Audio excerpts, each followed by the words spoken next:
All right, thought I'd go live right quick. On my way to the gym to get me a long workout in. Haven't really got a chance to work out like I wanted to, but I'm gonna get one in today. Decided to talk some boxing. We all aware of what happened with, Big Baby Miller basically getting popped for a PED that's so dangerous. It ain't even been officially released. It's still black market. So that shit is just like crazy. It was cracking. And for him to sit up there and put his life in, and they say this shit can cause cancer. So basically this dude, however long he been using this shit, obviously this ain't the first time he used it. This dude like really putting his life at risk. I mean, trying to get in shape for a fight or have stamina, it ain't that serious, to be honest with you. Why don't you just do what you should have been doing? Is just lose weight. You the one that keep coming in fights at 315 and all that type of shit, when you could just diet and eat right and slim down to where you could come in at 250 or something like that. You the one that chose to come in at 350 because you want to continue to eat. You know what I'm saying? Not a good look, man. Not a good look.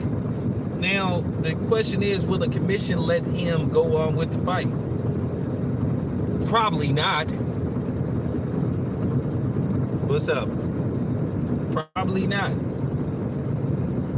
And they shouldn't. I mean, he got caught cheating, and that's just the bottom line. Now, the funny thing is, I wonder how many videos gonna get made condemning him and saying he's a cheat and all that type of shit. Because with Canelo, you had people making excuses for him. And then with Alexander Povetkin, you had people making excuses for him and shit. Oh, well, it just got banned, and probably by the time he was said. So, the thing is, he did something he wasn't supposed to do. It's no excuses, and you can't condone what he did, because at the same time, while he putting himself at risk, he putting the other person's at risk. Now, who should replace him? Luis Ortiz. Even if they decide fight as far as he go, they still could go with Luis Ortiz or somebody like that. Why should Anthony Joshua have to not go through with this fight? I mean, we still like a month and some change away. So they can find a replacement and get him a decent camp. You still would have like today is the 17th. Depending on if you can get an opponent by the end of the week, they still could have like a 6-week camp. At least 6-7 week camp, so they still will be okay. And then most boxers train anyway, so still in training anyway. So we'll see.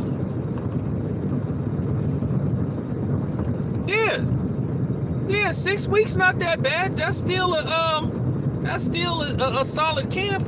You still can get that's still a solid camp. But you just have to hurry and pick somebody.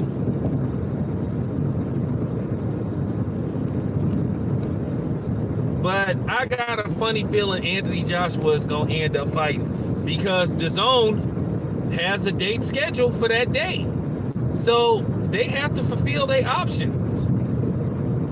And this is going to further cripple DAZN. This is going to make people not fuck with DAZN. Once again, DAZN is desperate for us to big hit on DAZN, whether people like it or not. They got to do something.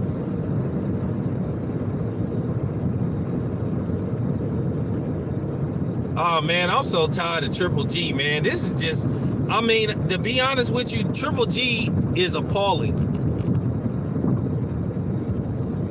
Yeah. Well, you absolutely right. He just had a fight. It's enough time to get ready.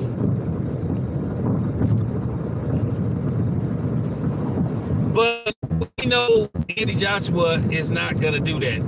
They'll find numbers just like his last fight did. And we all know Wilder got a fight coming up, so I mean, Wilder is out. So, yeah, but as far as Triple G, this is just textbook with him. That's just what he does. He just fights bumps. That's all he want to do is fight bumps, because basically he building his whole career, the tail end of his career, around getting a third fight with Canelo. That's horrible. It's bullshit, and he shouldn't be allowed to get away with it. But the media allowed him to get away with this shit. Him fighting all these fucking bus drivers and shit, you know, and for real, and mechanics and shit.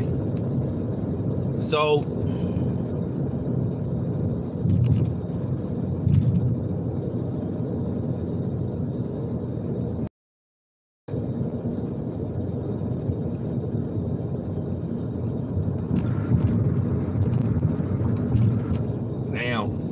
this dude for years got away with fighting these type of dudes.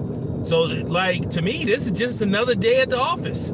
They already said, even now, this the sad part. They already said even if Daniel Jacobs beats Canelo, they still ain't fighting him. They said they still want to fight Triple G. Okay, and then Abel Sanchez says, see, this is how you know Abel Sanchez is full of shit. He says, well, black fighters don't sell. Well, this black fighter ain't gonna sell, because nobody knows who the fuck he is. He says black fighters don't sell, but then they want to fight a garbage ass black fighter. I mean, the hypocrisy in Abel Sanchez. Demetrius Andrade was available. A fight that easily could have got made. They could have they would have went over some hurdles, but Charlo could have got made. But they don't want to do it.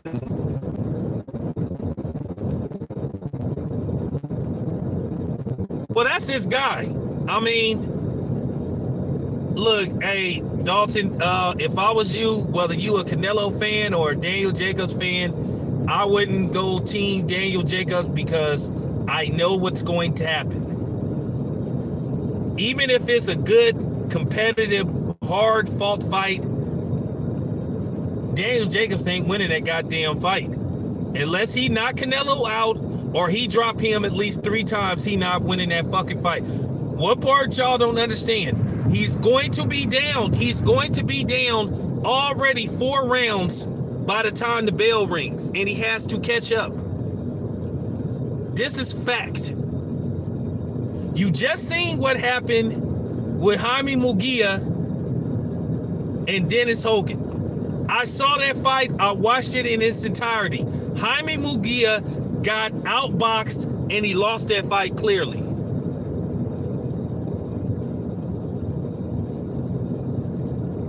And they still gave it to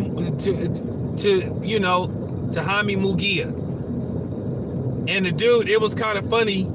The dude said, he broke it down, but his team kind of had to tell him, don't get too animated because you in Mexico.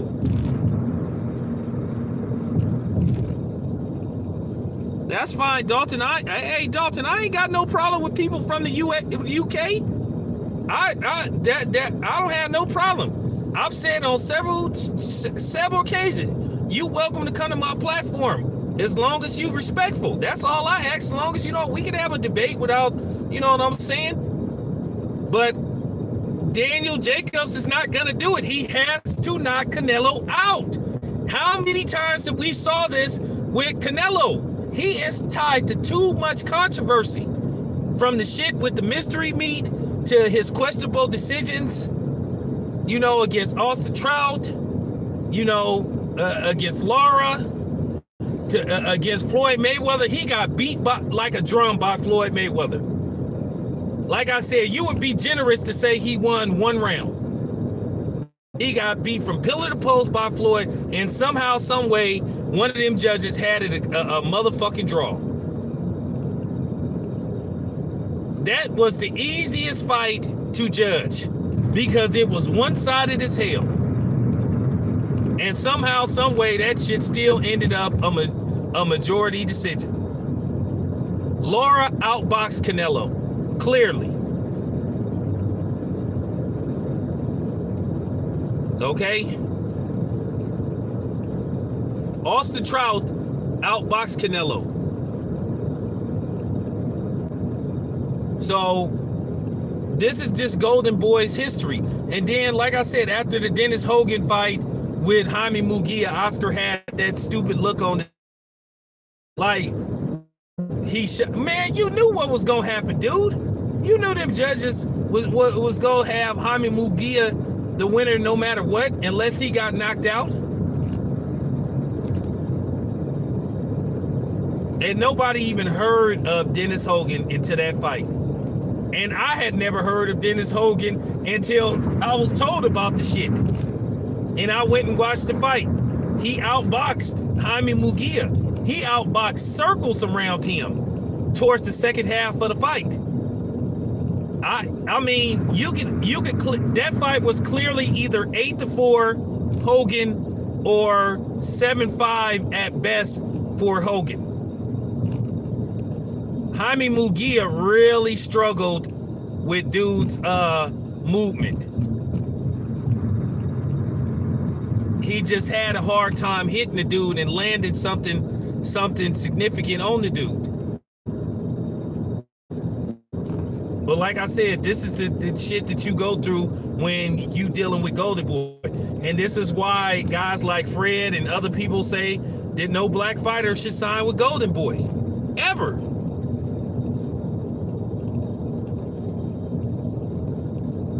Oh, you talk about Liam Smith. I talked to that dude like last week. Good, nice man. Liam Smith. Yeah, he bouncing back. He about to get back in the ring soon. He told me he gonna be fighting pretty soon.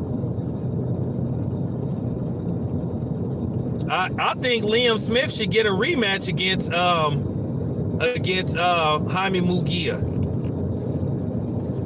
He did very well the first few rounds, but then he started to fade and shit. But I think he should get it. I think he did well enough to get a rematch, but hey, I don't work for the zone. I'm not Eddie Hearn. At the end of the day, it come down to Eddie Hearn. But Eddie Hearn got to do some serious decision making, and he got to do it quick. We all can admit that this Jarrell Big Baby Miller thing is a disaster for Anthony Joshua, and it's a disaster for the zone, and it's a disaster for Eddie Hearn. As smart as Eddie Hearn is, and I'll give him credit, he didn't see this coming, and Eddie Hearn is going to have to answer a lot of questions pretty soon. A lot of questions about how the fuck did this happen. And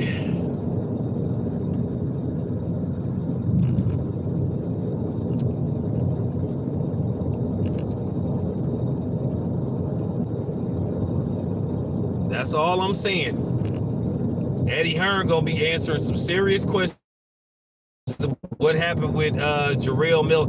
And like I said, Jarrell Miller is a damn fool. He should be ripped to shreds because not only did he try to cheat, but at the same time, he was willing to kill himself. Dude, you was using some PEDs that could give you cancer. Dude, you was willing to, dude, you put your health at risk.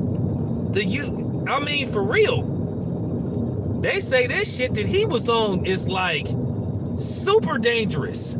It's like real high-end black market shit.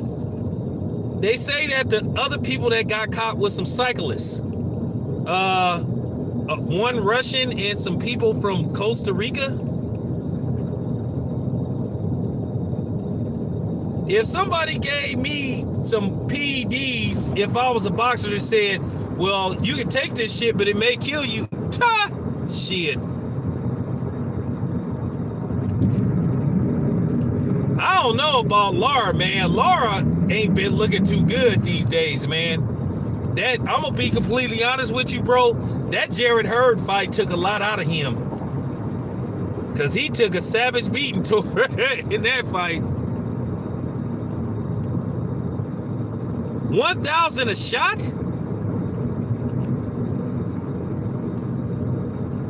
Yeah, but Dalton, what I'm trying to say, it ain't no, hey, Dalton, what I'm trying to say, bro, is it ain't worth dying for. It ain't worth dying for, dude. It ain't no, I mean, for real. This some straight fucking, hey, this some real fucking Ivan Drago shit. Cause y'all know on Rocky IV, Ivan Drago was a juicer. I mean, they was giving dudes steroids in front of the camera, in front of the cameras. But this shit that dude was on was like super dangerous. And to be honest with you, we all adults here. We all know this ain't the first time Jarrell Miller been taking this shit. So we already know that he been using this shit before. So in the near future, you guys, don't be surprised if you hear about Jarrell Miller being sick. Not that I want that to happen. Not that I want that to happen. I don't wish death on nobody. But don't be surprised if Jarrell Miller didn't already put himself at risk. They said this shit can cause cancer to your arteries, your liver, your skin, your tongue. Like, Jarrell Miller should be at the doctor like every week getting tested. That shit was crazy when I heard about that shit. Like, damn, dude, you willing to die for this shit? All because you don't want to lose, all because you don't want to slim down and shit? Like, dude, are you fucking serious? But I think Anthony Joshua is gonna fight. I mean, for real. It is, I ain't gonna say it's too close to the fight, but at the same time, you didn't put all this preparation into Anthony Joshua's American debut. You gotta find somebody for this dude to fight. Like I said, Ortiz is a good option, but damn, would Anthony Joshua take a fight like that? But it would favor him because Ortiz would only have like a 5-6 week camp. So, and that all depends on how quick they can get this dude in there. And it all depends on how quick they gonna find a replacement.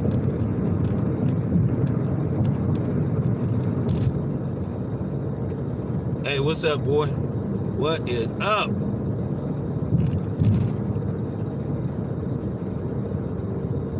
Nah, Warren, that's what I'm saying.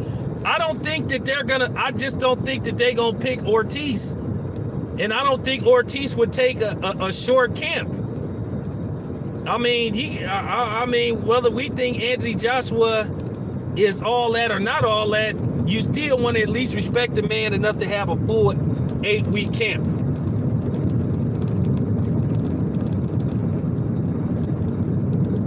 So they'll probably find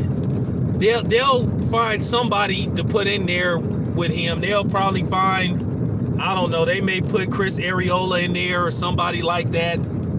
They may find, you know what I'm saying?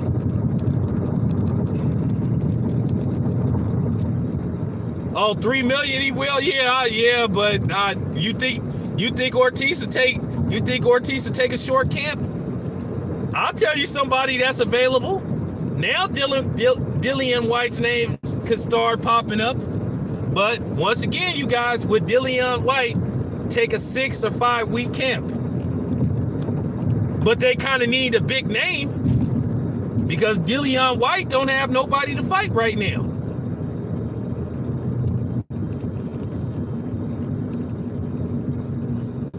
And y'all already heard when I did the interview with Eddie Hearn, he said that Joe Joyce is not an option. So what are they gonna do?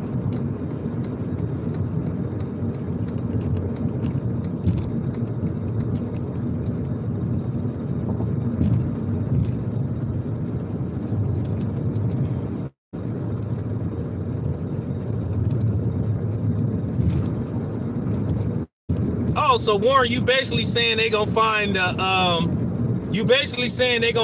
a lumberjack or a construction worker for Anthony Joshua to fight. So no Dillian White, no Ortiz.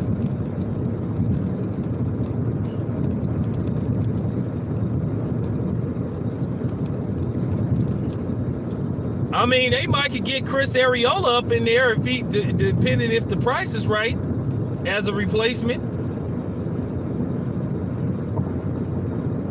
I mean, Chris Arreola just had a fight like in March.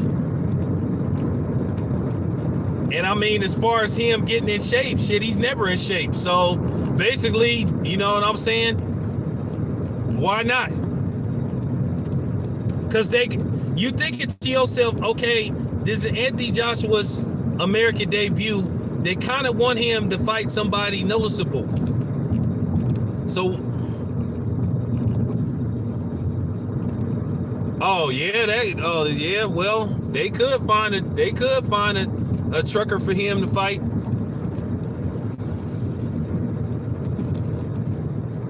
But I think it would be bad business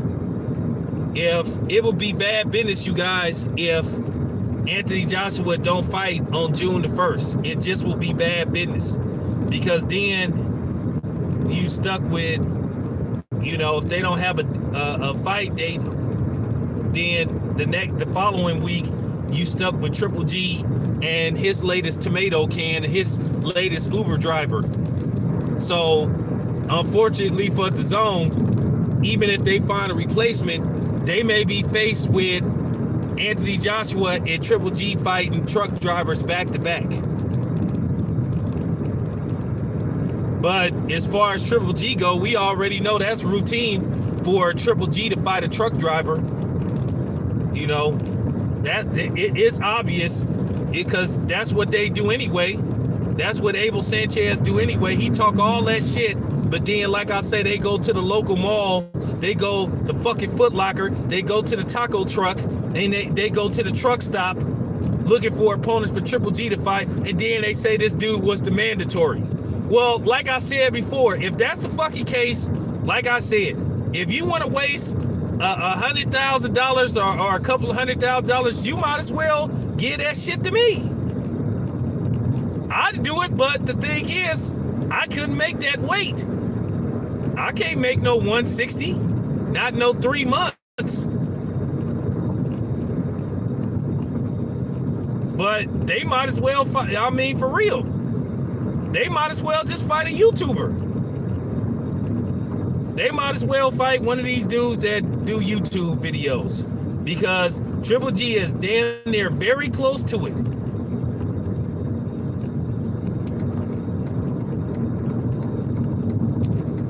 And it's funny, when you start pressing these motherfuckers about Triple G's opponent selection, the first thing that come out their mouth, oh, well, that's because nobody wanted to fight Triple G. Bullshit.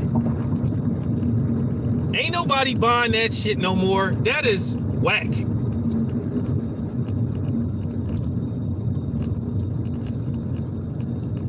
Warren, I would take it, but I weigh like 240.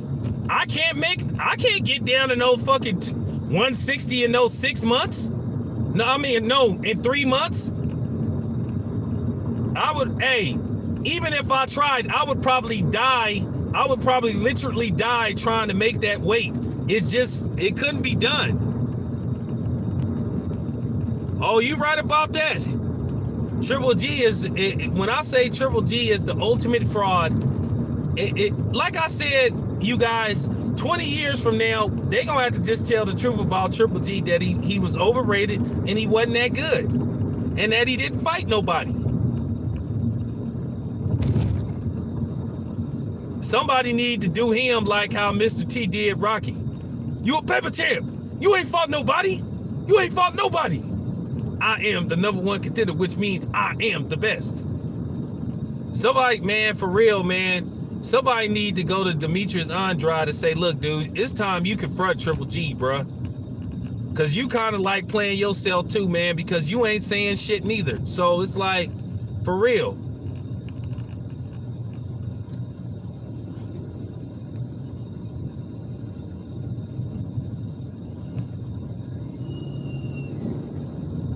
I mean, somebody need to just tell Somebody need to just tell the truth, man. Because motherfuckers is not telling the motherfucking truth about homeboy. The media did covered up for this dude for ages. They done made excuse after excuse for him. They done took up for him. They done basically said, well, how can you not like Triple G when he knocks everybody out? And I say the same thing about Wilder. How the fuck can you not like Wilder when he knock everybody out? Oh, Wilder ain't fought nobody. Well, who the fuck is Triple G they fought? You always hear this shit. You get the same motherfuckers that say, fuck Wilder, they can't stand him, he ain't shit, he ain't fought nobody, but then you look at Triple G's resume, okay, well, what's the difference then?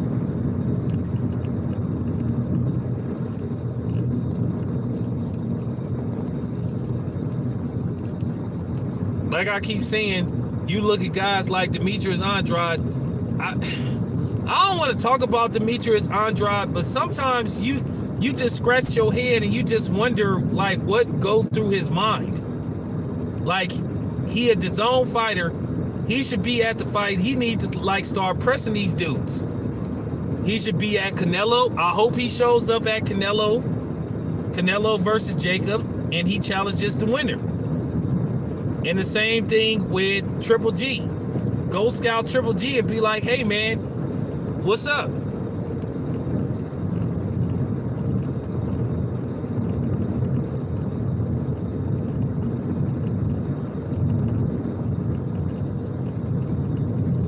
He needs to say, hey, man, I moved up to 160 so I can fight you. You said you didn't have nobody to fight. Now you got somebody to fight. Okay, let's make it happen. Well, I think Wilder is damn near everybody's favorite fighter, damn near. He one of mine. But that's the shit that I'm be talking about. It's the inconsistency with these so-called boxing experts and shit. Like, they don't know if they coming or going.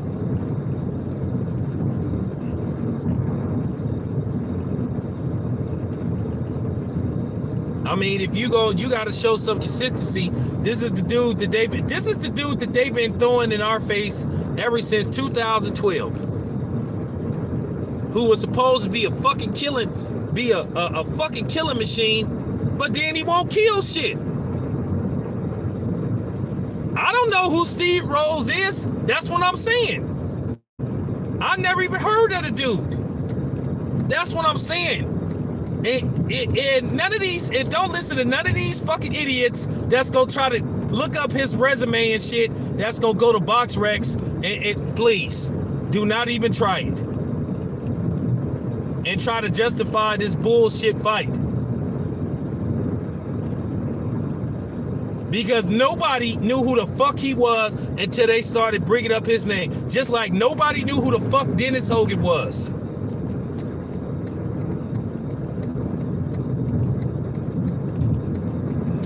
Fuck out of here. Oh, he your pastor?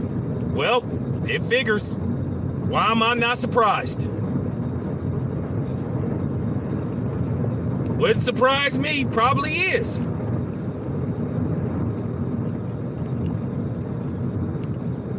Man, P Money, he got schooled. He got schooled.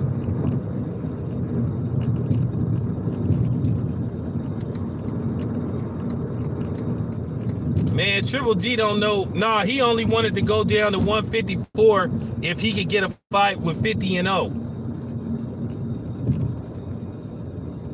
But when they asked him to go up to 168 to fight Ward, then all of a sudden he changed his mind and shit.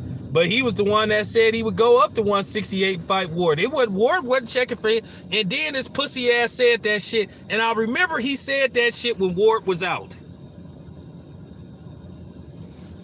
He said that shit when Ward was going through all that court shit and all that and the other shit and the injury shit.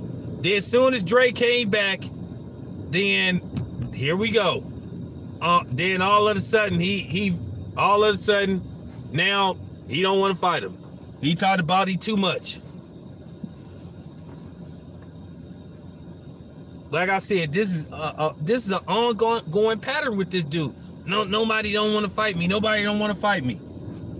Laura said he would fight you. Laura said, I'll go up to 160 and fight you. They said they didn't like his style. He said Ward was too much.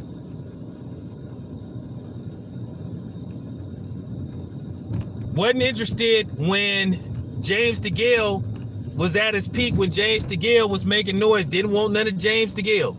So this is textbook with him. Let me tell you what Triple G do. This is how Triple G is. This is for the OGs here. Now, a lot of y'all may remember this movie and some of y'all don't, but you could look up this particular scene. It was for Triple G do what Robert Townsend did on that movie Hollywood Shuffle, where he went in that room with all the niggas that had like Jerry curls and shit. So what happened was he went to the weakest nigga in there and he like dropped him, he like knocked him out. And then he had said, yeah, who else wants some? Who else wants some? So like 5 or 6 niggas said, I want some. Then the other dude said, yeah, I want some too. So then when all the other niggas step up to him saying they want some, he go back to the weak dude that he knocked out. And that's exactly what the fuck Triple G be doing. He'll go fight the weakest fucking dude that he could think of. But the dudes that really want some and that's checking for him, he ignore them. That's exactly, watch that scene from Hollywood Shuffle. That's exactly what Triple G been doing the last 6 years, 7 years.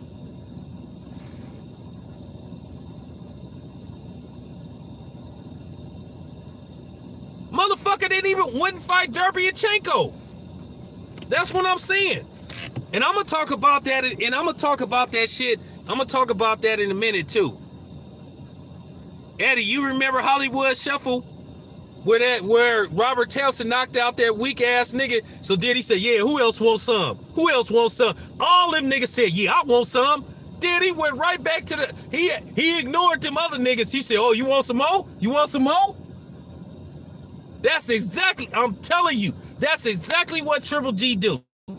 He will go to the weakest motherfucker he can find. And that's how he got built. That's how his persona got built. Him fighting all them weak-ass black fighters and them weak-ass Mexican fighters. That wasn't shit. And that's what happened. A lot of people just enjoy seeing him knocking out those garbage-ass black fighters. What's up, Jay? That's what happened with Triple G. They saw him knocking out them garbage-ass black fighters and them garbage-ass Mexican fighters, and then that's how he built his little persona and was hollering about Mexican style. Don't even fight Mexican style.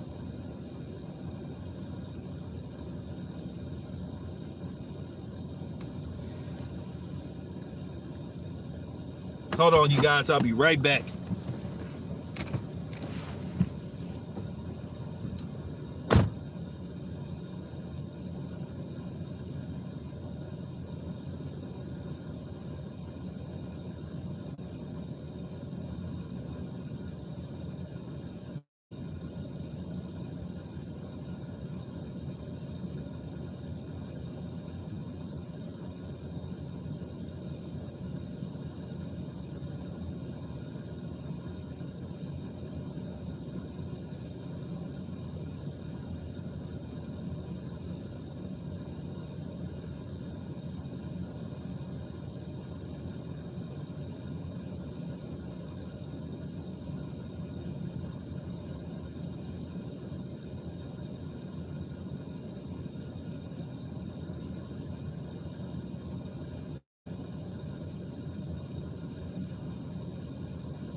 All right.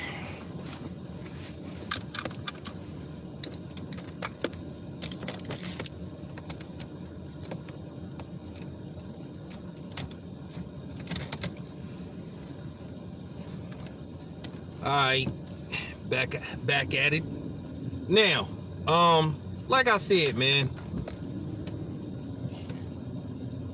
somebody got, the next time I see Eddie Hearn, and he does this all the time, he gonna have his answers already prepared and shit. I'm gonna press him again, because somebody gotta ask him, like, hey man, when is the zone going to press Triple G to fight tougher opponents? You signed him to a 6-fight deal, so you expect to stay in business, continuing to fight these type of dudes. So you signed a 6 deal, like tomato can contract.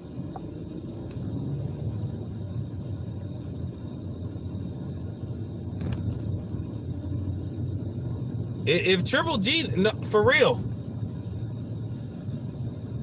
it's only so much caping that Triple G's fans can do for him.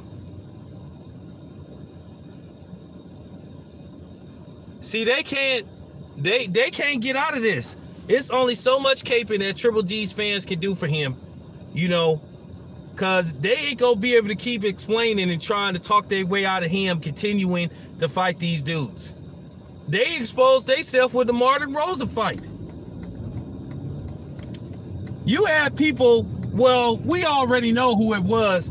It was one in particular, Triple G nut hugger, that was sitting up here trying to justify him fighting Martin Rosen when he could have fought Derevyanchenko.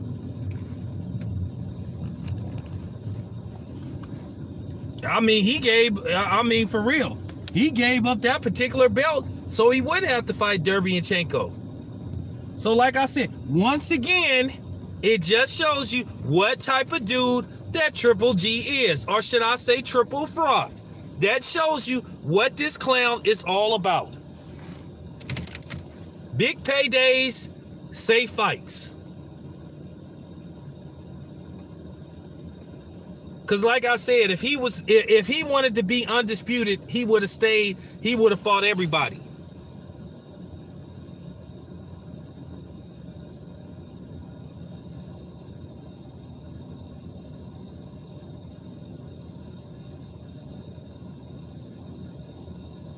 Well, that's basically what he, yeah, well, that's what he does. He said he wanted all the belts. Yeah, you wanted all the belts as long as it was nobody for you to fight. As long as it was nobody for you to fight. So, like I said before, he could have had a fight with, before he even signed with the Zone, he could have had a fight ready for him with Charlo, and he chose not to fight him. He said Charlo hasn't fought anybody. Well, you fought a dude recently that hadn't fought in 2 years. So that was cool, right? See how these motherfuckers switch it up when they want to make an argument work for them. But Abel Sanchez can't even talk to you without lying to you. And that's the funny part. That's why I like interviewing Abel Sanchez, because you know he gonna lie to you.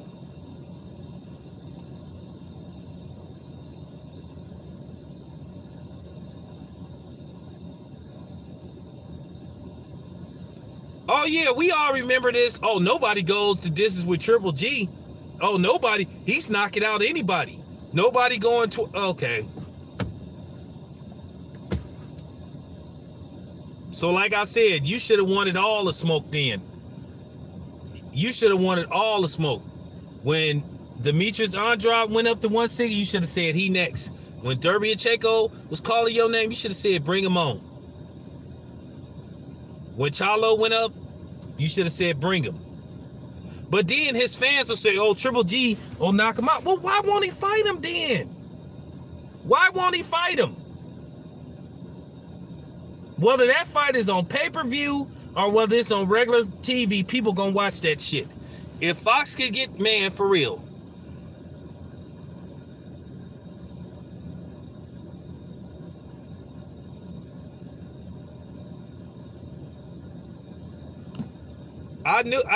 Like I said, anybody that was listening to my channel, I told y'all he was gonna pull this shit. I told y'all. When he refused to fight Lara, talking about he didn't like his fight style, Abel Sanchez said they didn't like Lara's fight style for Triple G. And like I said, you was getting your ass touched up by fucking Kell Brook.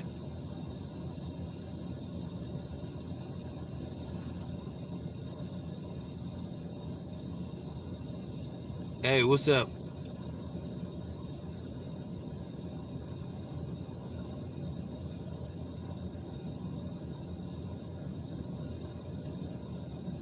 Yeah, I mean, he didn't want to fight none of them dudes. Caleb Plant will easily outbox Triple G. That's an easy fight. But Triple G ain't gonna fight Caleb Plant. Caleb Plant told me I remember when he was up and coming, Caleb Plant told me, he said give him like 5 fights, and he said he'll be ready for Triple G if he came up to 116. Caleb Plant would easily outbox Triple G.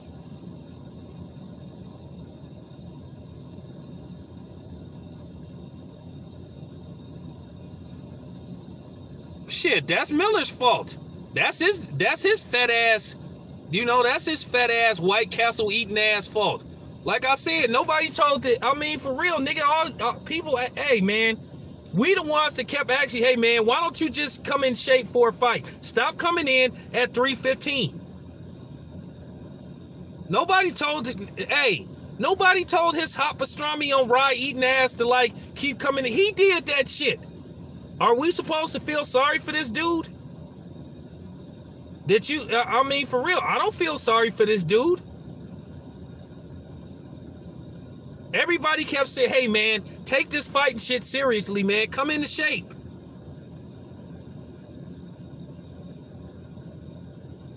Everybody kept saying, hey bro, could you fucking come into shape?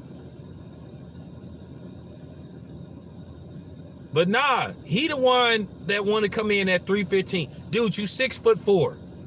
But now it explains everything. Why you can move around being that big. Well, now everything is explained now. You putting them cancer pellets in your body. Crazy as fuck. He ain't even taking PEDs. He taking cancer pellets. I'm like, man, is you fucking serious? They said, dude, you out of your fucking mind. Yeah, that's the problem, P Money. Like I said, I know New York got a lot of them hot pastrami on rides and you know, fat slices of pepperoni pizza and all that type of shit. But in White Castles, I mean, you can say, you know, just say no. But like I said before, he the one that did this shit. Nobody don't feel sorry for him. Because you didn't want to do it the right way, dude. Everybody kept saying, hey man, just train. Get in shape. Come down to like come down to like 260. And I kept telling y'all, man, I can't take a dude serious who come in at 300 pounds for every fight. But now we know why. We know why. We know why he was coming in at 315 now. It all makes sense now. All fucking makes sense.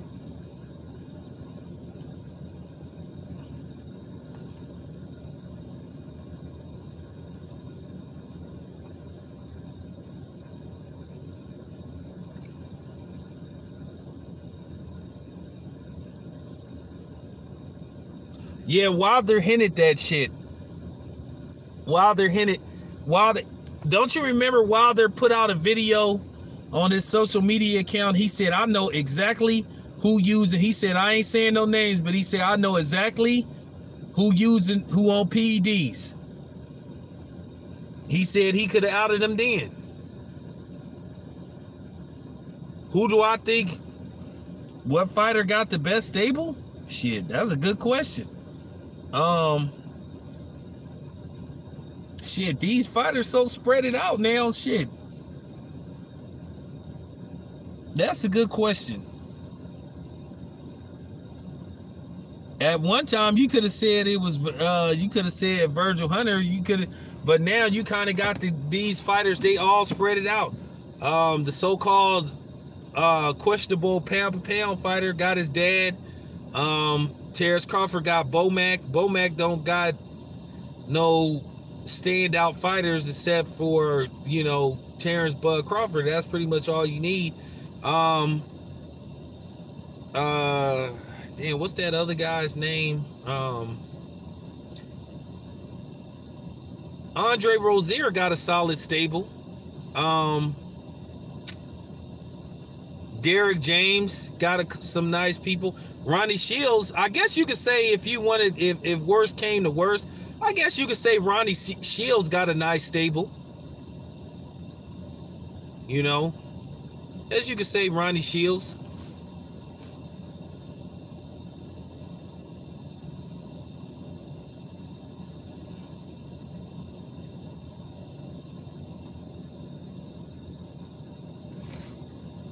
So that was it. That was like I said, all these fighters is all spread it everywhere and shit.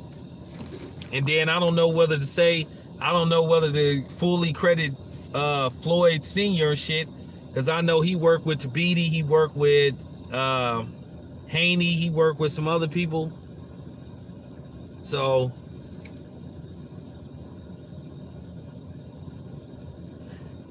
but then when they fight night, they with their fathers and all them type of people. So we'll see. I ain't gonna say Angel Garcia, because Angel Garcia only got his son, so he don't train nobody else but his son.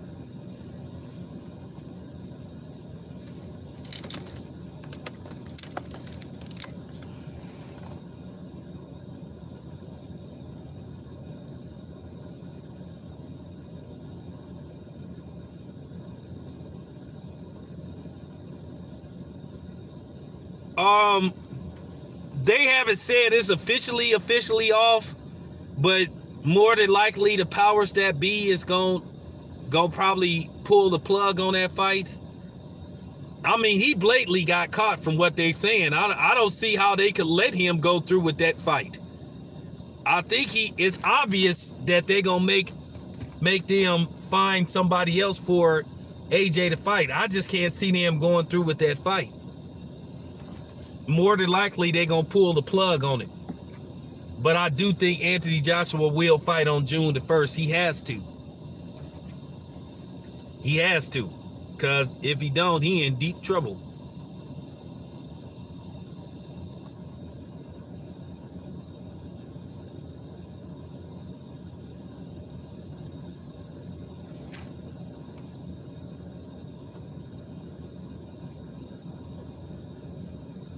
Who is a good replacement? Well, who everybody wanted to be the replacement. Everybody wanted to be Ortiz or a rematch with Dillian White, but we all believe that Ortiz is not going to take a 6-week camp. I just don't see Ortiz taking a 6-week camp. I'm sorry, you guys, I just don't see it. I don't see Ortiz taking a fight with a 6-week camp, because he would want to at least get at least a regular 8 in.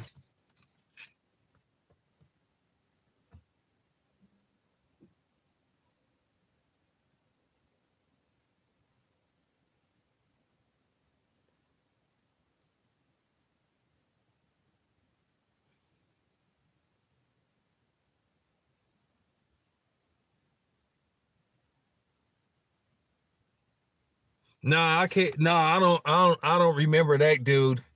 I don't remember that dude. I ain't even gonna learn about that.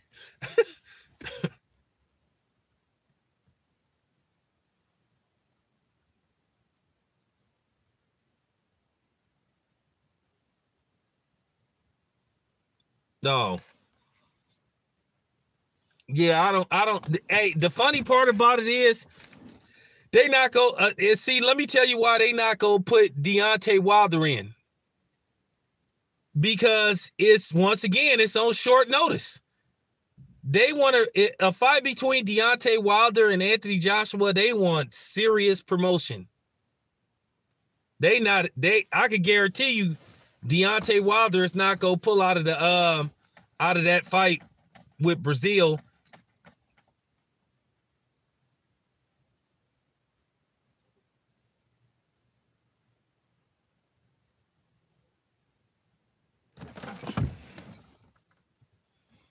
Yeah, I just don't. Yeah, they would.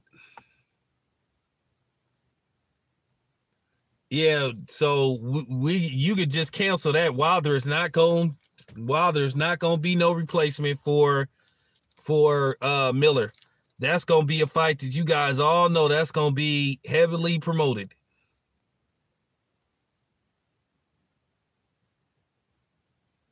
Yeah, Deontay Wilder ain't taking no fight on no 6-week notice. I know he's training now, but what you gonna do? You gonna promote for like 2 weeks? Nah, that's a fight. The only way that would work if they say, okay, both of you guys pull out of your fights, you know, and then we push the fight back to September. That's the only way that's happening. What's up, E? That's the only way that would happen, if they can find a way to say, okay, we'll do the fight September, sometime around there. Wilder, you pull out of your fight, and then AJ already did pulled out of his fight, and we start the promotion. And we know that's not going to happen. I'm just keeping it 100. That's not going to happen.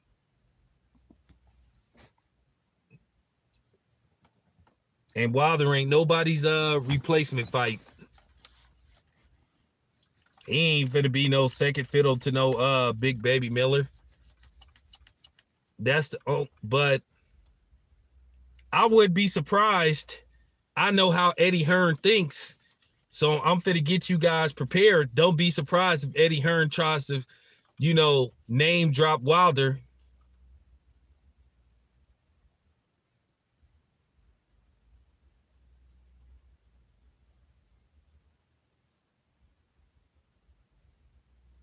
So I'm telling y'all that right now. Don't be surprised if Eddie Hearn pulls this.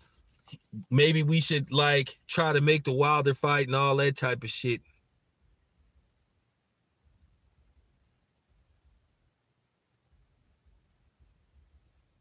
Yeah, I'm just very familiar with Eddie Hearn's antics.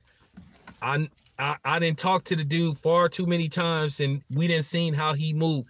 Eddie Hearn is gonna take this opportunity, and he gonna say some stupid shit like he want Wilder to possibly pull out of the fight and see could they make an offer and all that type of shit.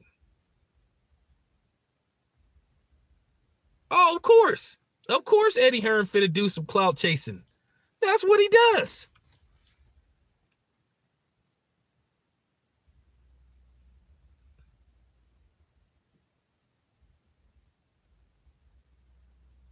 That's exactly what he gonna do.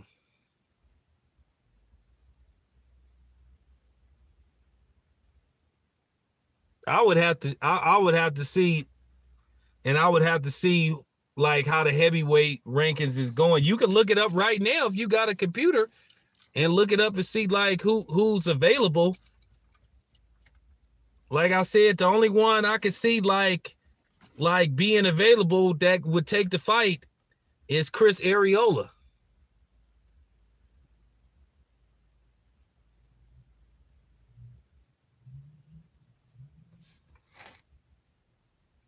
Well, they keep talking about this $120 million offer, but they never said when exactly was Wilder supposed to get AJ.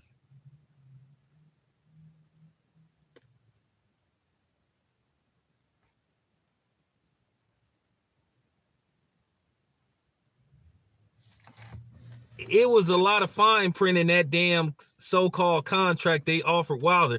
It's funny how people try to bring that shit up, but then everybody get amnesia when they talk about the $50 million that was offered to AJ. So, I mean, it is what it is.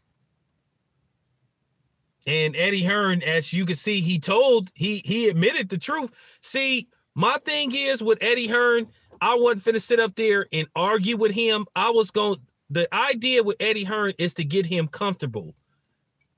Get him comfortable, because eventually when you talk to Eddie Hearn, he's going to tell on himself, because Eddie Hearn is going to get so comfortable in the listening to himself talk, because Eddie Hearn loves to hear himself talk, He's going to tell on himself or dry snitch eventually through the interview. You see, I got him to admit that Wilder in Wilder versus Joshua doesn't have to necessarily be on the zone, and neither does Tank versus Farmer. That he is willing to work with Showtime, which is eventually going to have to happen. That's all you have to do. I don't have to sit up there saying, hey, Eddie Hearn, you a motherfucking lie. Nah, he won't that type of shit. I'm going to let Eddie Hearn tell on himself. That's all you got to do. Keep talking to him. Eddie Hearn and Bob Arum will eventually tell the truth somewhere in between an interview. Because if you get them talking, they will enjoy listening to themselves talk so much, they will finally admit something. That's all you got to do.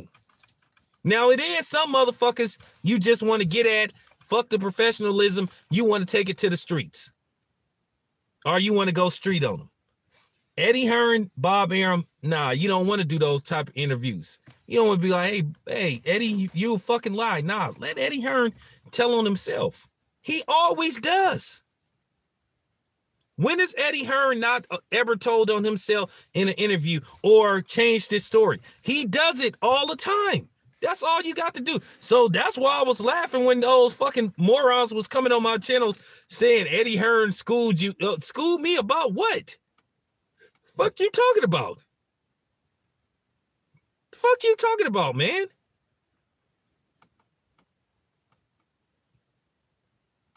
That's all I'm saying with Eddie Hearn, man. Eddie Hearn will eventually tell on himself, you guys.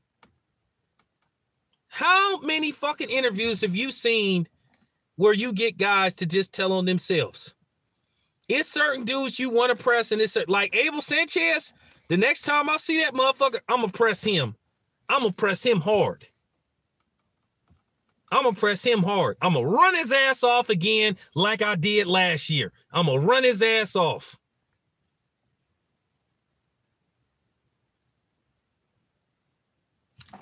So, like I said, it's certain people you want to press, certain people you don't want to press. Like I said, Eddie Hearn, let the man. Eddie Hearn going to talk himself into telling the truth. When didn't he eventually admit that there was an actual offer for $50 million for AJ? Okay. And he'll eventually admit that, hey, a fight with Wilder and Joshua don't have to necessarily be on the zone. And Ticket said something that was very interesting too, which it didn't fly over my head, but I didn't think about it till later when he kept saying now that Anthony Joshua's Deontay Wilder's popularity has risen, they can push the fight back a little longer. So the anticipation for this fight can be bigger and bigger and bigger and bigger. They want to try to break the bank. Look, all y'all got to do is be patient. Anthony Joshua and Wilder ain't going to be on no fucking DAZN.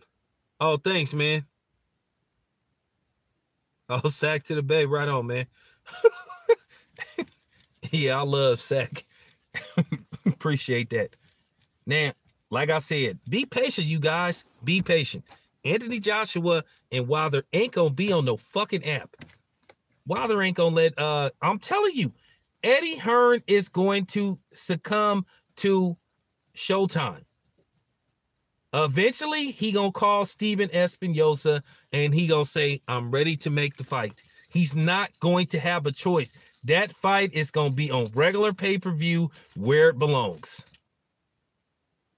I'm not listening to nothing that Eddie Hearn say about the, and like I said, he told me out his own fucking mouth that the fight doesn't necessarily have to be on DAZN.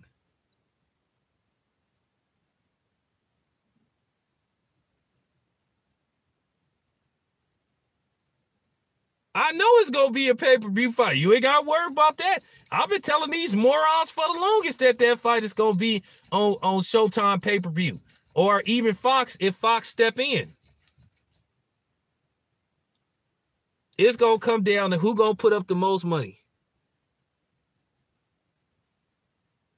If Joshua pops dirty, DAZN is finished. That's all I got to say. If Anthony Joshua pops dirty, DAZN is done. They is done data. Anthony Joshua is done data. They cannot afford. When I say they cannot afford for Anthony Joshua to test positive on anything, when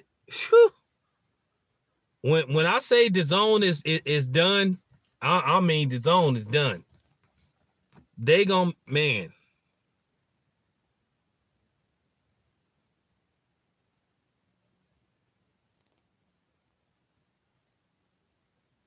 Man, when I say DAZN is gonna be in the DAZN will be the next HBO.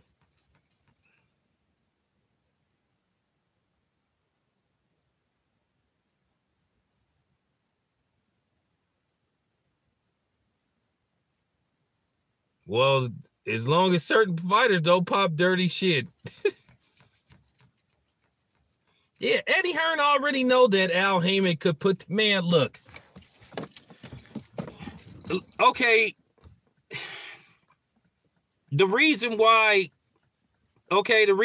Joshua and Wilder would have to be on pay-per-view, okay, you guys already know that both of these dudes gonna demand huge salaries. So how the fuck you gonna pay these dudes their money by trying to put a fight like this on the app? So what, you would have to raise the price again to $25? And that still ain't gonna cover it.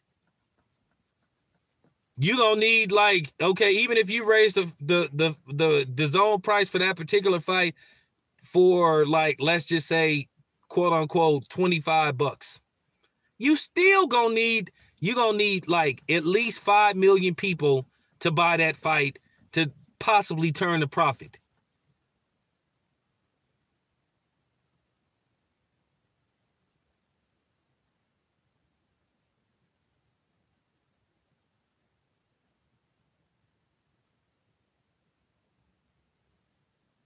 I don't even know who those broadcasters is. Don't be paying attention to. Yeah. But that's the only way that would work.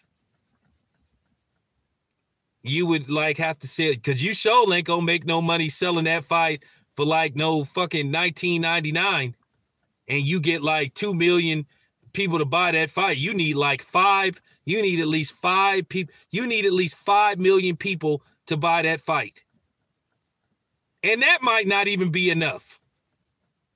Just man, because you still got to pay the other fighters and shit.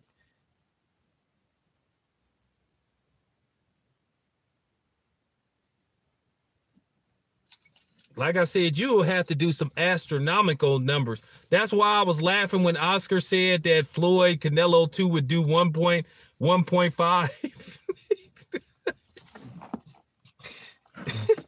EK with some straight cocaine numbers. I was like, damn, Oscar is back on the YOLO again.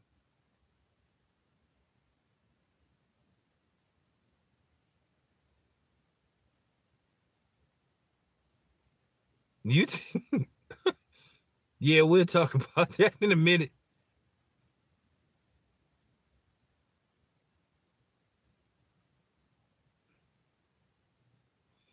Yeah, Oscar put up some cocaine numbers when he said, I think this fight can do how? Dude, what the fuck is you talking about? Man, I was just like, this dude is fucking tripping. I was like, he said $1.5 billion. Dude, Oscar, bruh, you putting up some cocaine cowboy numbers. I was like, dude, for real. Where did you come with them numbers at? I was like, damn, dude, you must have had you some good shit that night.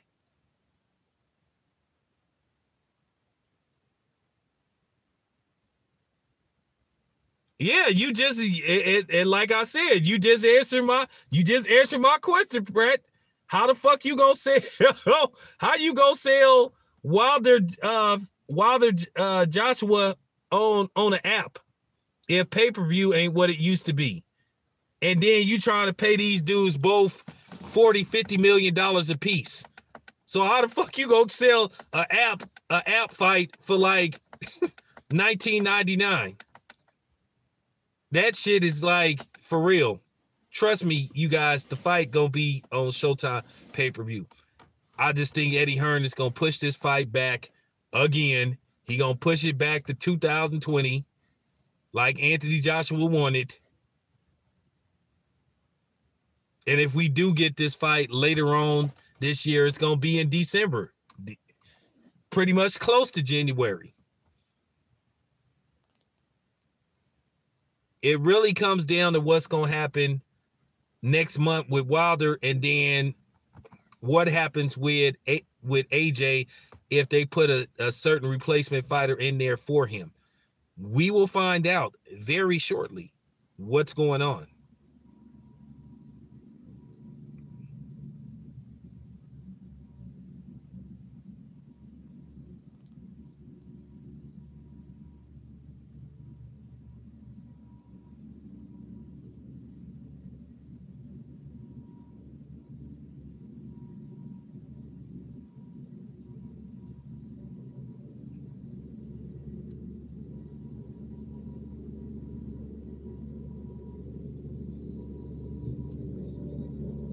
Yeah. All right. Now, hold on. Let me see.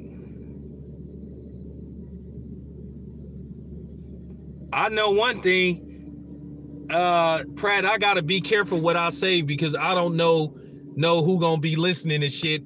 All I'm gonna say is I'm gonna find a way to watch Khan versus Crawford, because as you guys know,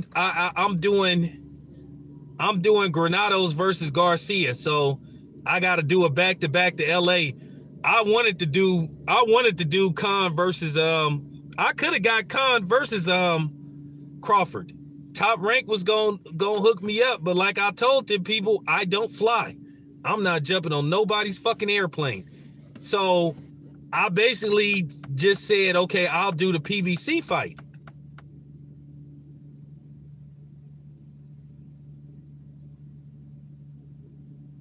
Yeah, right. Yeah, man. Like I told you, Oscar be using that good. Oscar, you got to remember, Oscar snort 80% pure with no cut. So he don't. So of course he was. That's how he came up with those numbers. Pratt, you being nice, but I thinking it's gonna do like. I'm gonna be cool because, like I said, them people be listening to my shit sometimes. So I'll just put it to you this way, Pratt, you got some high expectations for that fight. You got some real high oh, right on, Jay. You got some high expectations for that fight. I'm trying to be cool because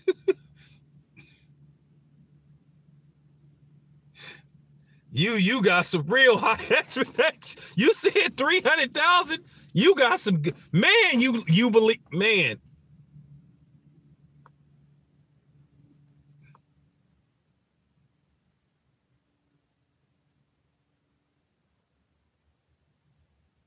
Well, I don't know what fuck Oscar was talking about when he came up with 1.5.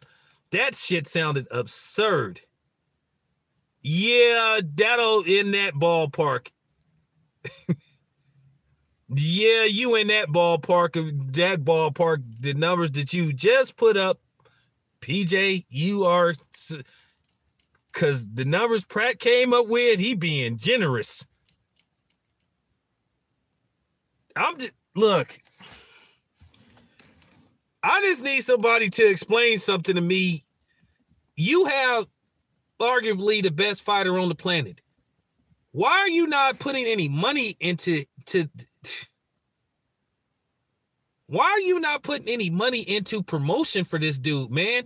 How do you not have, and I'm gonna tell you something, Top Rank got some talent, man. Top Rank got some talent, man, but they just don't seem like they want to spend no money, man. What happened to that old saying, you got to spend money to make money? I mean, ESPN didn't do no all access or none of that shit. They got to start doing that shit. They got the budget. They got the money. ESPN is owned by fucking ABC / Disney, Fox, whatever the case may be. They got money to burn.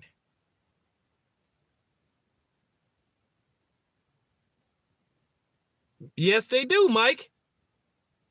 You mean to tell me you couldn't do a behind the scenes? You couldn't put together a special, but this is a pay-per-view fight so we could get to know these dudes? I mean, we know who, I mean, damn, you just can't say, hey, man, this pay-per-view fight going on April 20th. You gotta sink, man, for real. You gotta sit, man.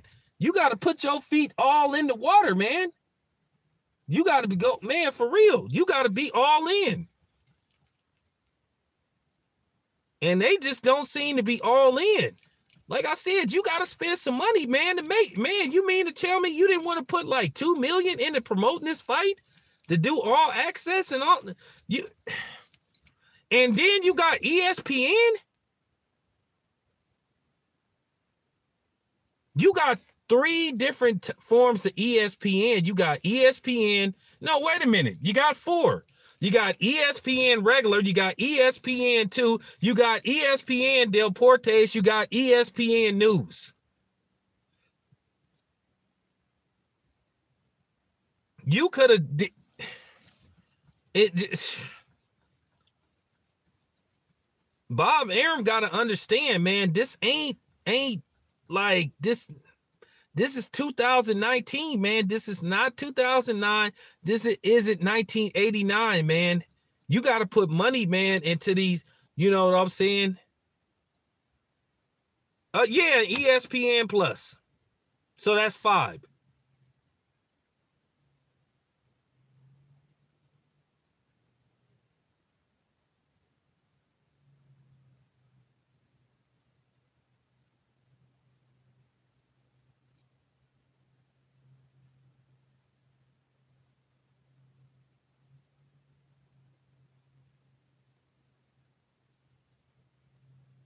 Nah, they kept saying what they kept saying. I said that too. I said, why can't Manny Pacquiao fight Canelo? Manny Pacquiao fans told me he was too small for Canelo. That didn't make no kind of sense. But he fought Margarito like at 150, 151, something like that. That didn't make no kind of sense.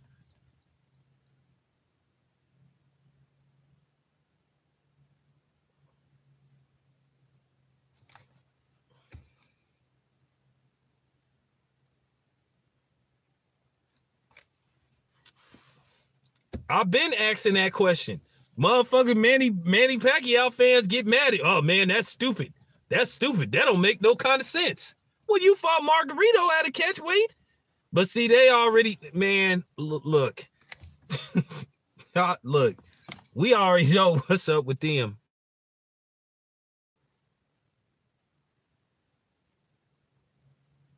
Why do you think Canelo gonna retire? Man, who knows, man? You know what?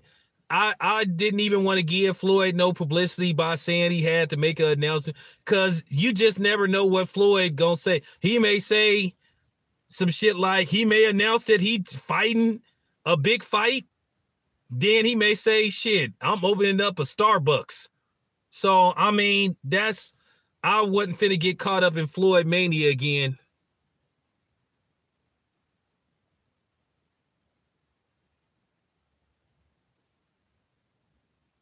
Manny versus Canelo, that would have been an interesting fight. But boy, man, if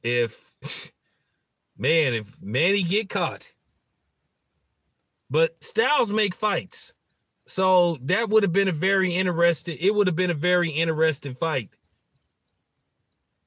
But the thing is, with Manny, he wouldn't have been able to manipulate the weight like he used to do with like guys like Cotto and shit. So that's where the problem lies and shit. It would have been an interesting fight. But you know, Canelo all over the place. Canelo talking about he won all the belt. Hey, first he said he won all the belts at middleweight. Then he turns around to say, well, I want Sergey Kovalev. Hey, what's up, man? Then he turns around to say, oh, I'm going to fight Sergey Kovalev. Like, well, Sergey Kovalev isn't a middleweight or a super middleweight. He is a light heavyweight. Mighty strange that he picked the dude that he think with the weakest chin that, you know, I don't know if Canelo's power can carry up to like 175.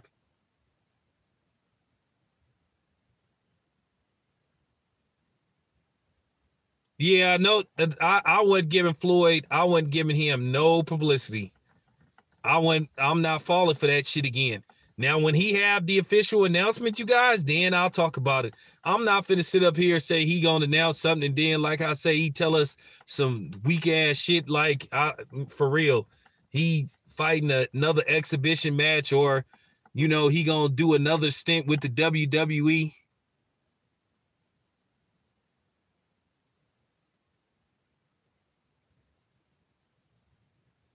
Well, we'll find out. We definitely gonna find out we definitely gonna find out what's popping later on. Usually, okay, we in the West Coast, so it is 2 something where I'm at. It's like 2 a.m. in the morning too, so a little bit.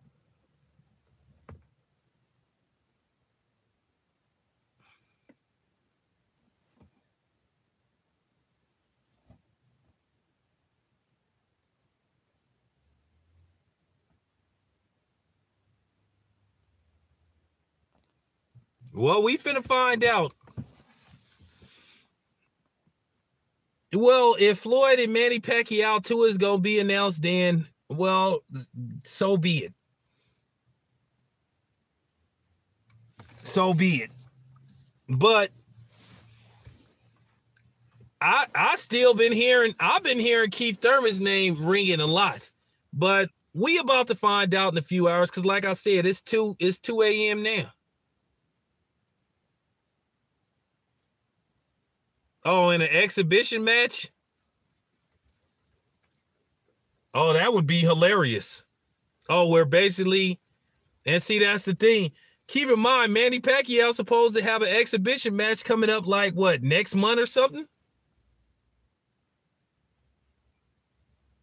Man, if we get Floyd, now, hey, real talk, if that announcement happens, count me in. I'm all in. Count me in if that's what Floyd is about to do.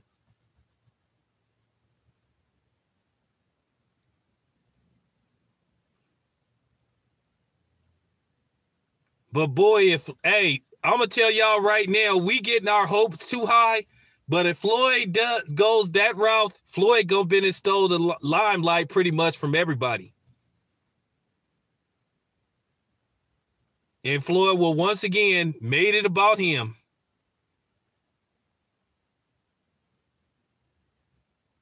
Yeah, you're right, Mike. But if Floyd announces some shit like that, Floyd gonna once again,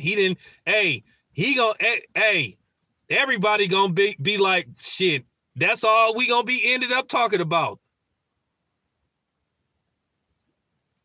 Now, I will cover that fight.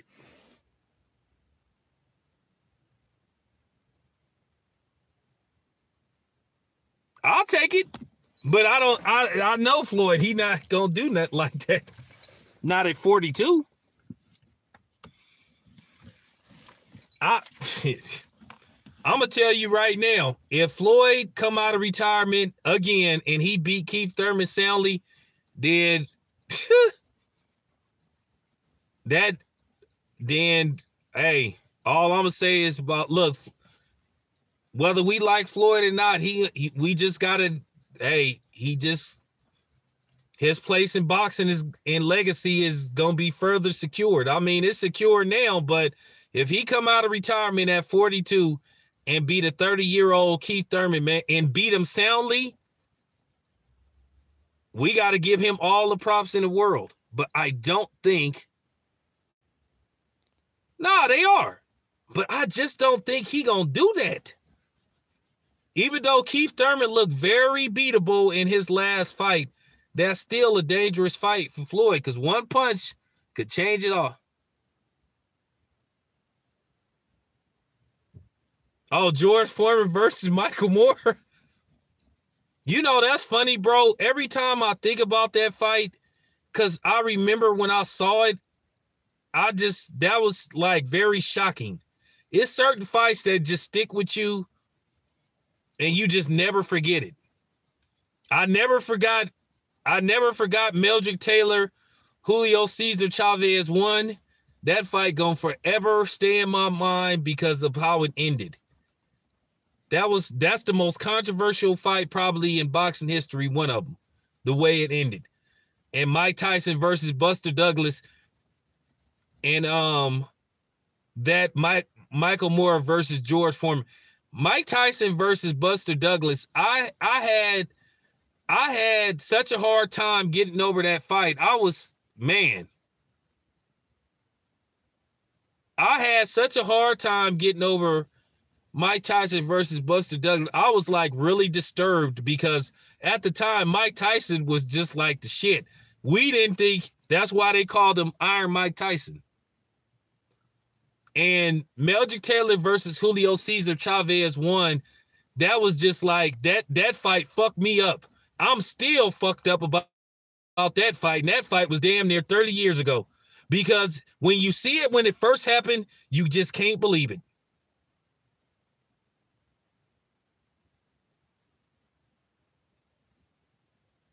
Oh, Tyson versus, yeah, it was kind of funny and kind of fucked up at the same time how Larry Holmes felt. Larry Holmes was one of my favorite fighters. I was a big Larry Holmes fan. Larry Holmes never got his credit, man. Unfortunately, he had to like fill in the shoes for Muhammad Ali. And for some reason, people hated Larry Holmes for beating Muhammad Ali. And Larry Holmes was undisputed like heavyweight champion. He was undisputed. And he had the belts for a minute. Tyson versus Wilder, who wins? At a young shit, Wilder? Shit, that's easy.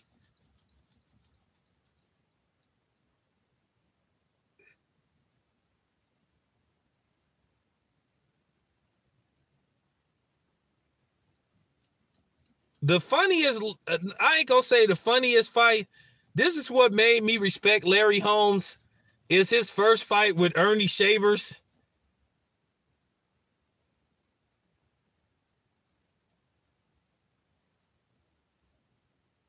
Oh, Richard Steele. I cannot stand Richard Steele.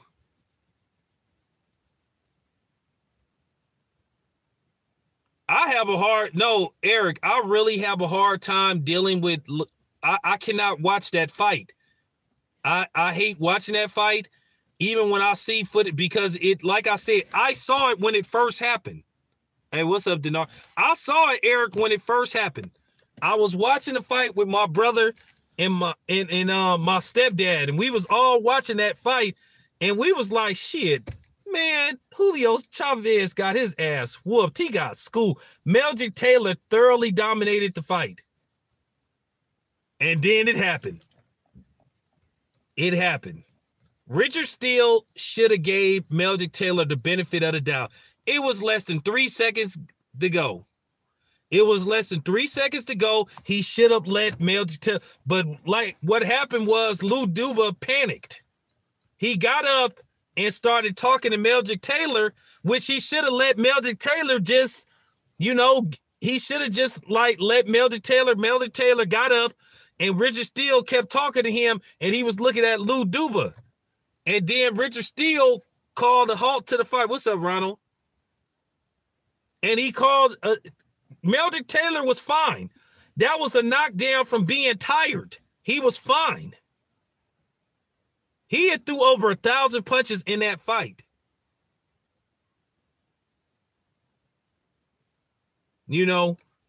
And then like I said, Lou Duba panicked. He panicked. Meldrick Taylor got up. He was looking at Lou Duba. He was not hurt. And then Richard Steele called a halt to the fight. It was like 3 seconds left. By the time he would have said let's fight, Julio Cesar Chavez wouldn't have been able to do shit. Fight over, Meldrick Taylor wins. Like, I think he, at the time I had Meldrick Taylor up like he had a substantial lead. He dominated the fight. I had him up like, shit, until that shit happened, I thought he had won at least 10 rounds. Yeah, Lou Duba fucked him up.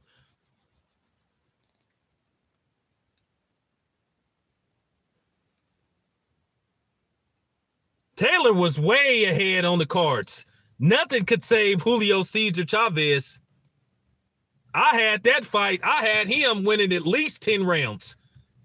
He thoroughly outboxed Julio Cesar Chavez. And that fight mentally fucked Meldrick Taylor up. Never the same after that fight. Never the same. Never got over it. It was like, that was it. He never recovered. When I say he never recovered, he was never the same after that fight. And if anybody say he was, they a fucking lie. He never was the same.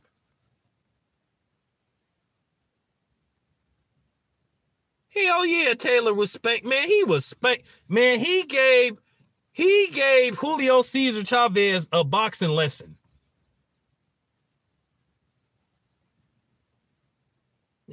I'm talking about he gave Chavez a boxing lesson. I'm talking about he boxed beautifully that whole fight. If there was one fight, I would have said, hey man, run.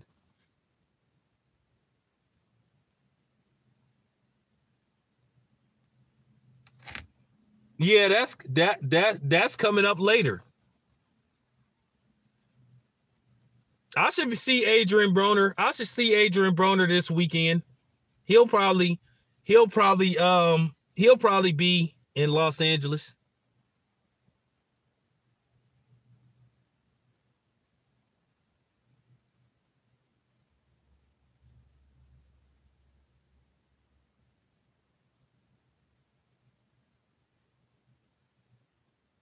That's what people keep forgetting. People be pissing me off how they don't give Larry Holmes his just due. Larry Holmes was that dude.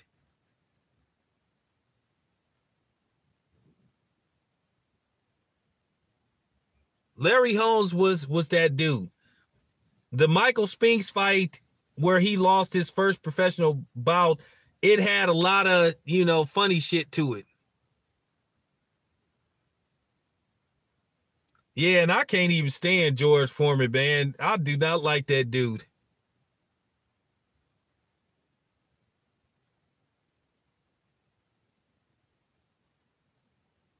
Oh, that fight ain't gonna happen. Bob already told me. Bob, don't believe nothing Bob say. One thing about Ken Norton, for some reason, I don't know what to make of him as a fighter. I know for some reason, he had Muhammad Ali's number. But when it came to everybody else, they could beat him.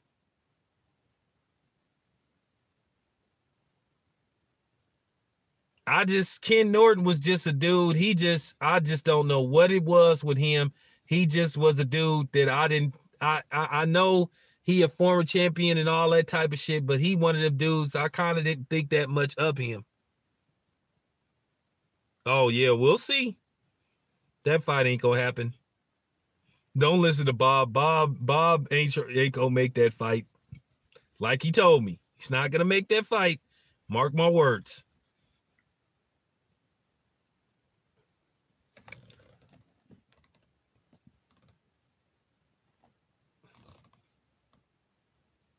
Oh yeah.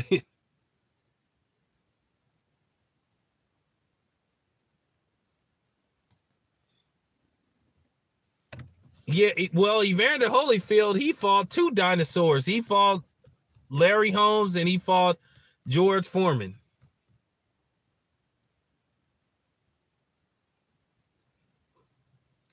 Yeah, I'm gonna do a video about like Larry Holmes and that Rocky Marciano shit. That shit got blew way out of proportion. It was no reason to do the Larry Holmes what happened.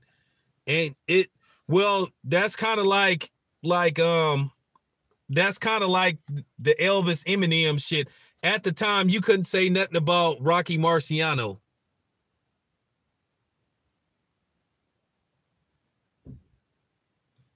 Oh yeah.